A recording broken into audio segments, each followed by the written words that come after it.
भोर का समय था और अंजलि नदी के पास किसी का इंतज़ार कर रही होती है।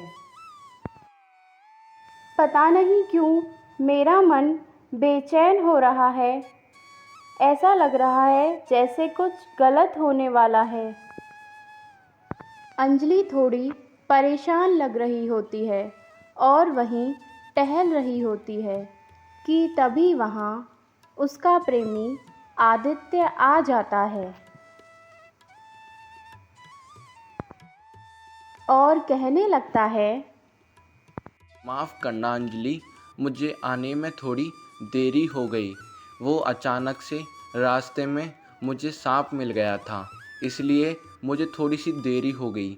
चलो अब चलते हैं इस गांव को छोड़ के, हमेशा हमेशा के लिए। अंजलि, अब हमको थोड़ी सी भी देरी नहीं करनी है।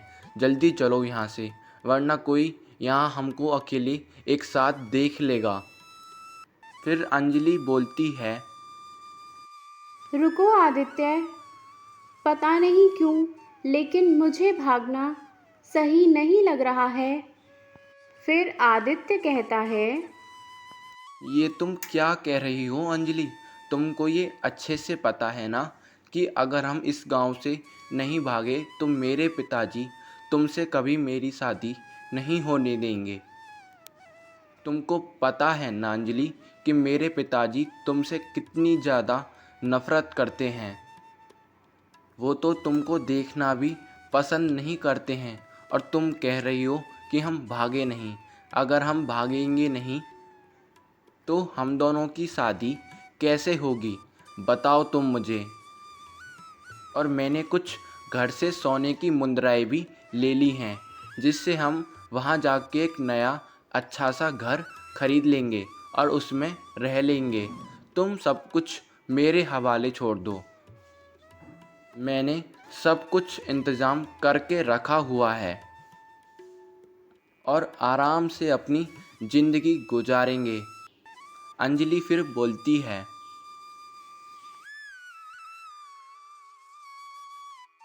अब देखो अंजलि, हमारे पास सोचने समझने का इतना ज़्यादा वक्त नहीं है।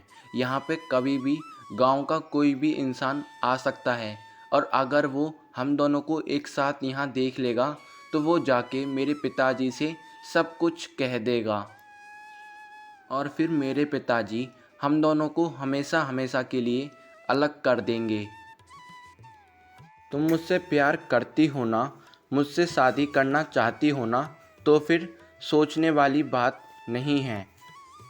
तो फिर भाग चलो मेरे साथ और फिर इस गांव में हम कभी नहीं आएंगे। मुझे लगता है कि शायद कोई यहाँ आ रहा है। चलो जल्दी चलो, हमारे पास अब समय नहीं है। आदित्य के ऐसा कहते ही अंजलि उसके साथ भाग जाती है।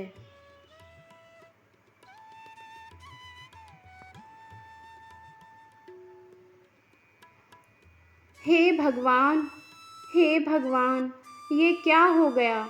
मैंने कहा था आपसे कि वो जिस लड़की से प्यार करता है करने दीजिए, लेकिन नहीं। अब देख लिया, हमारा बेटा आदित्य भाग गया। अरे निर्मला, अब कोई फ़ायदा नहीं है ऐसे आंसू टपकाने का, ऐसे परेशान होने का। तुमको क्या लगता है मैं उस छोटी जात की गरीब लड़की को अपने घर की बहू बनाता?